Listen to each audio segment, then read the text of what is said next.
Ça, c'est pour les habitués. C'est pour les habitués. C'est parce que j'ai pas mon boubou, mon je sais pas quoi, l'habit qui va me faire mystico, je sais pas comment là, qui va donner de la valeur à ce que je dis. Tant pis pour eux, hein, vous comprenez. Donc, quand je vous propose de connecter avec les ancêtres qui ont participé à une œuvre collective par rapport à une communauté, c'est pour que la force de ces rasanas-là vous donne de la force.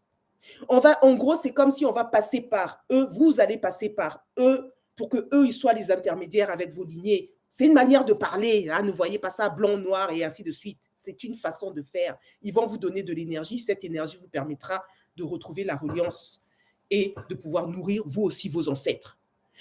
Vous savez, quand on est sur un chemin comme ça, l'argent viendra. Je vous ai toujours dit que l'argent, ce n'est pas un souci. Ce n'est pas un souci, ça n'a jamais été un souci après pour les personnes qui ont vraiment cheminé avec moi. Vous avez vu, quand je dis vraiment, hein, ceux qui ont dépassé un certain stade, bien évidemment. Vous comprenez?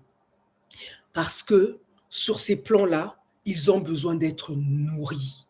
De la même manière que les juifs, de la même manière que les chrétiens, de la même manière que les musulmans. Si je prends juste ces trois religions monothéistes-là, qui ont un seul papa qui s'appelle Abraham, vous voyez, non? Vous voyez? Eux aussi, ils nourrissent leur lignée. Hein? Hier, j'en ai parlé. Fils de Jacob, fils de ceci, fils de cela, ta.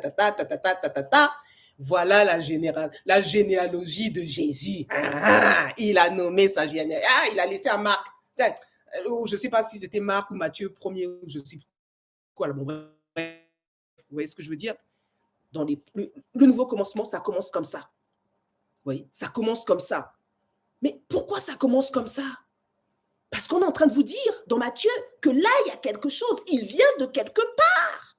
Et on vous dit, ça y est, il a tout accompli. Voilà, Jésus a sauvé tous mes péchés. Il n'y a plus besoin. On est en train de vous esclavagiser. Sortez de là. Ça ne veut pas dire que vous ne devez pas aller à l'église. Je dis, sortez de là au niveau de votre conscience. Allez honorer vos ancêtres plutôt que de connaître toute la généalogie de ce personnage-là. Ce que je vous ai proposé, c'est de remplacer fils de David par Mamadou, Mohamed, Ibrahim, je ne sais pas comment il pouvait s'appeler votre ancêtre, je ne sais pas, qui était lui-même fils de Abraham, mais vous remplacez par, vous voyez, j'ai dit Ibrahim, c'est Abraham et Ibrahim, je crois que c'est la même chose. Bon, bref, vous voyez ce que je veux dire. Vous remplacez, et vous allez voir que vous allez avoir une force. Mais vous allez me dire, oui, mais je ne connais plus le nom de mes ancêtres. Dont les noms sont connus et inconnus, c'est ça que je vous dis. Mais branchez-vous à quelqu'un qui a la connexion déjà avec ces rasanas, parce que lorsque nous allons faire ces processus-là, je ne peux pas invoquer les ancêtres de la France pour commencer, puisque nous allons commencer quelque chose dans le territoire français, sans d'abord faire appel, mes rasanas, soyez là.